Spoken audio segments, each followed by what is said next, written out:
What's up, everybody? Welcome to another video on Charleston Car Videos. This video is more of a discussion type video for some of y'all folks out there that are knowledgeable with Nissans, okay? So if we got Nissan mechanics or technicians watching the video, please dive into the comments section.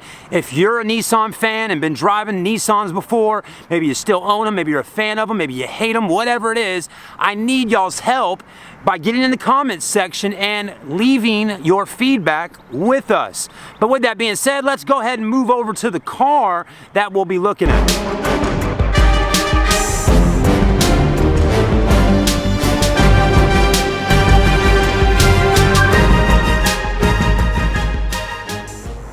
So, for the past year or so, I have been selling used cars, and Nissans seem to always make their way onto the car lots. Now, here is my dilemma. I have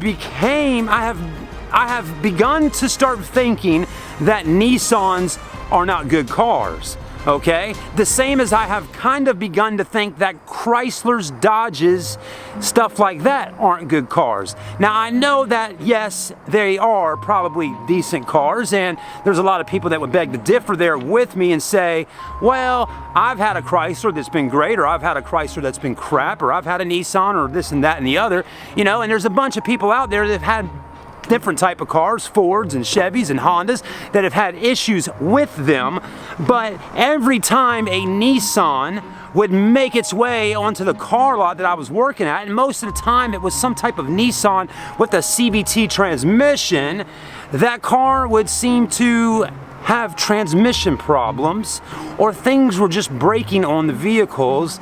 And as long as it's been that I've thought Japanese cars were just the best thing since sliced bread, I've gotten to be where I don't really think Nissans are all that great anymore, unless it's a Skyline or something like a 240 or something really cool. But anyways, this video is to talk about, are newer Nissans better than older Nissans, as in reliability with them, or the older ones were crap as well? I don't know. Or is it just that when Nissan decided to put CVT transmissions in their car, that really caused a big issue? So here's a 2000 Nissan Maxima SE. Let's walk around this car for a brief moment and take a look at it and see how the condition has held up on this older Nissan Maxima with well over 150,000 miles on it. And again, get in the comments section. Let me know what y'all think of Nissans.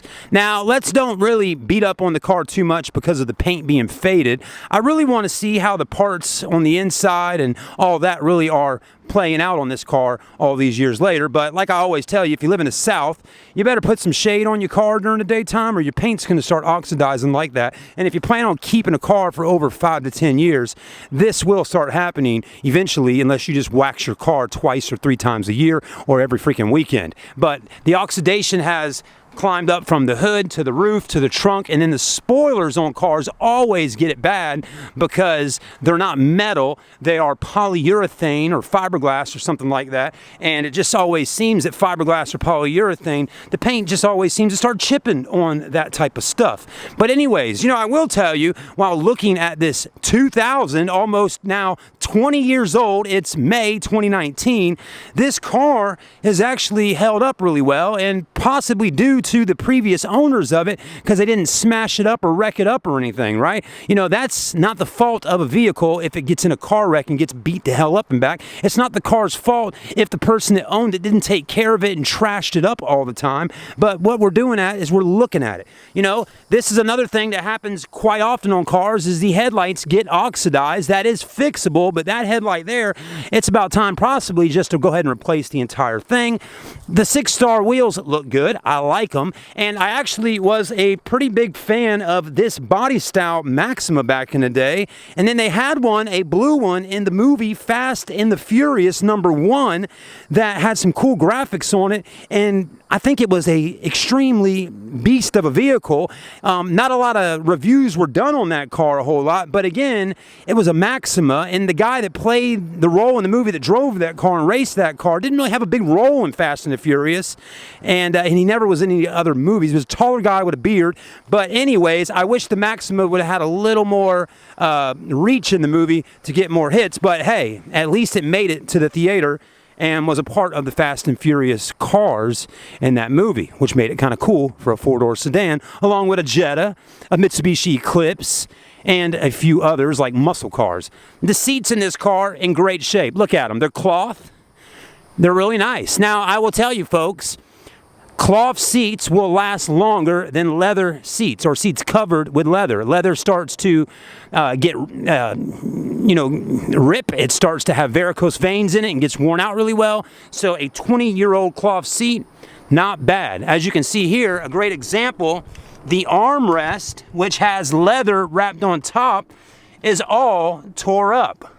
But the seats are in good shape. The carpet's in good shape. The dash in good shape. It's not even all cracked up. The steering wheel looks pretty good. The headliner looks good, and there's a sunroof. Let's take a look at the back seats real quick, see how they're doing. Not bad. I mean, actually a pretty decent car here that we're looking at today. The 2000 Maxima. I mean, the rubber moldings are all holding up really nicely around. The sunroof still looks pretty good. I mean, the only major imperfections I'm seeing is the paint, which is faded and oxidized, and some parts of the interior that are just worn out from age. But other than that, I think that's a pretty solid vehicle from back in the day. And unfortunately, this car will never be sold at this dealership that it's at. It will be transferred here to an auction, be auctioned off for probably $1,000 less or a little more, and then will be put on a car lot somewhere for probably $39.95, $49.95, and somebody will make a couple $1,000 profit off of it. Hey, the car business, that's where you need to be at if you want to make money, is actually owning and selling the cars, not a sales guy.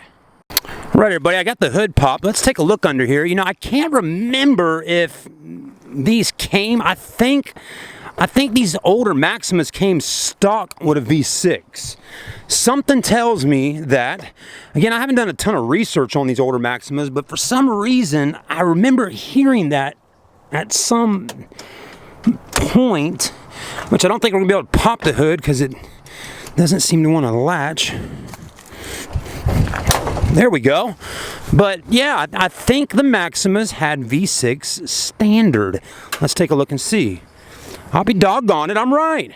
V6 3000 twin cam 24 valves. So yeah, back in the day, standard V6, whether you got the SE or the one with leather or whatever, you could get a V6 motor in there, and it probably was a pretty decent motor that ran for quite some time. So where did Nissan really screw up when they started making newer cars? I think what happened was what we talked about earlier, was the transmissions that they put in them. The Nissan Altimas from 2008 and up and whatever, those CVTs were crap. And it wasn't just Nissan that put CVT transmissions in their car. I remember Honda did it on some of their vehicles. And I think there's a few American brands that were running CVTs as well. But that's the main gist of the video, is that yes, the body's in great shape, but were these possibly more reliable vehicles to buy than per se a 08 or 2010 Nissan Altima with a CVT transmission? You know, if this car was clean as a, clean as can be, would you buy that over an 08 Nissan Altima? One's got the CVT, the Maxima's got the V6. What would you get? Please let me know in the comments today. Thanks for watching. Like, comment, and subscribe on the video. Get in the comment section. Let's have a little fun with this. Let me read and see what y'all have to say. Like I have said, this channel isn't me trying to say, hey, I'm the expert in the car business. It's a community, and I love learning from some of y'all that seem to have a ton of knowledge, and I like to share a little knowledge as well at the same time. So get in there and let's have a little fun. Thanks to the regular viewers on a regular basis that get in there and comment. D. Shepard, thank you so much, and there's many more as well, but D pops up because sometimes D loves putting 3-4 comments in one video. Anyways, have a great day, guys. We'll see you soon. I'm Chad, and I'm signing out. from right here in Charleston, South Carolina.